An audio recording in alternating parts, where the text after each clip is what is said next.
Have you ever felt like you're in a giant storm, with waves of trouble crashing all around you? Well, the disciples of Jesus knew that feeling, literally. Let's dive into one of the most incredible stories from the Bible. One evening, Jesus and his disciples decided to sail across the Sea of Galilee. Everything started out just fine. The boat glided smoothly over the water, the air was calm, and the stars were probably just beginning to peek out. Jesus, tired from a long day of teaching and healing, found a comfortable spot in the back of the boat, laid his head on a cushion, and fell fast asleep. It was the perfect picture of peace. But the Sea of Galilee is famous for its sudden, violent storms. And right on cue, the sky turned dark.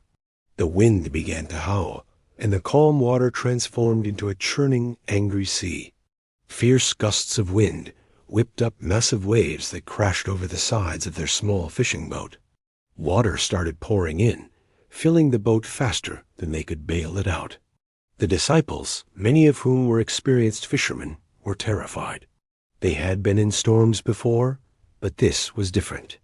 This was a monster storm, a furious tempest that threatened to tear their boat apart and drag them all down to a watery grave. They wrestled with the ropes and the sail, fighting with all their might against the power of the wind and waves. The boat was tossed about like a toy, and with every wave that swamped them, their hopes sank a little lower. It felt like the end. They were certain they were going to drown. And where was Jesus in all this chaos? Still sleeping. Can you imagine? The boat is on the verge of sinking. His friends are screaming in terror, and Jesus is sleeping peacefully through it all. It's almost comical, but for the disciples, it was maddening. How could he sleep at a time like this? Didn't he care that they were all about to perish? Finally, in a desperate panic, they stumbled their way to the back of the boat where Jesus was resting.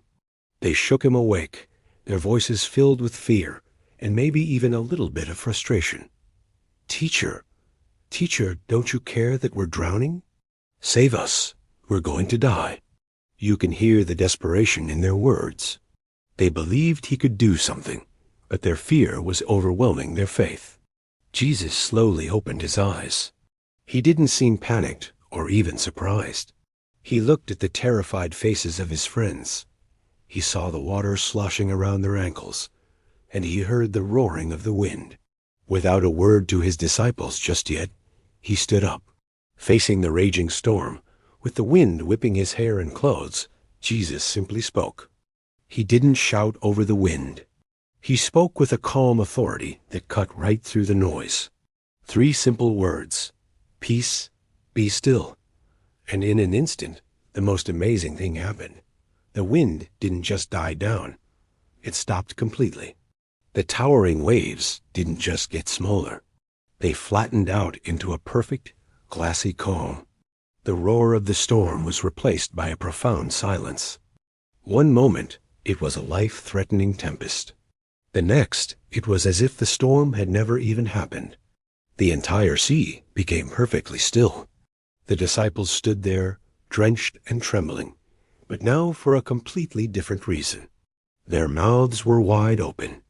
They looked at the calm water, then at the still air, and then they looked at Jesus. The fear of the storm was replaced by an even greater sense of awe and wonder.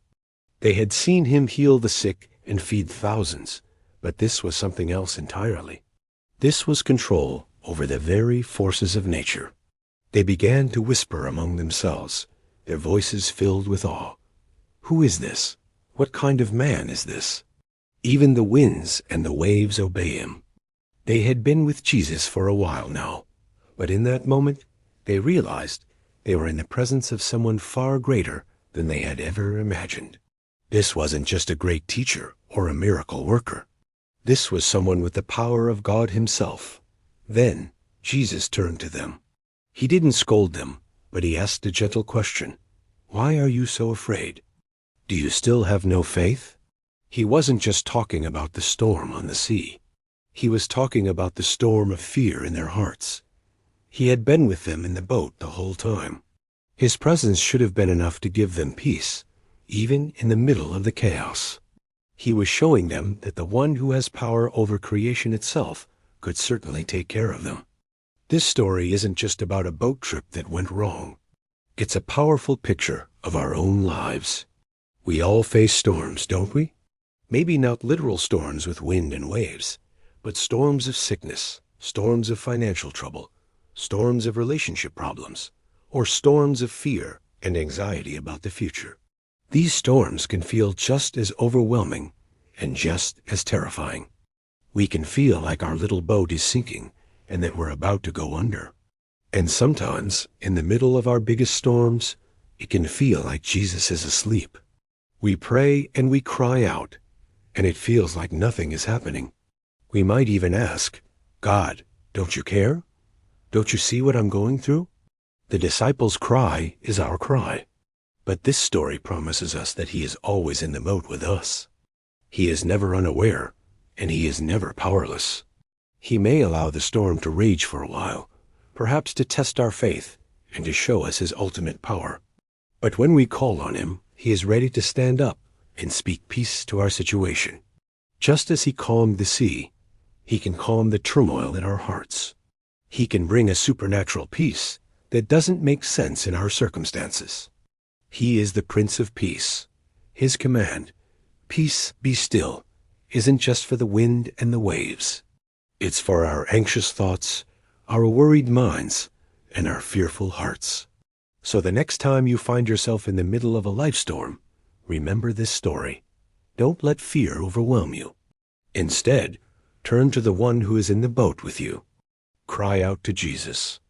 Trust that the one whom the winds and waves obey has complete control over whatever storm you are facing. He can calm the storm around you, but more importantly, he will calm the storm within you. He is our peace in the midst of every storm. Thank you for watching with us today. If this story encouraged you, please give this video a like and subscribe to our channel for more amazing stories from the Bible. We'd love to hear in the comments about a time when Jesus brought peace to one of your storms. Until next time, may you find his peace in all you do.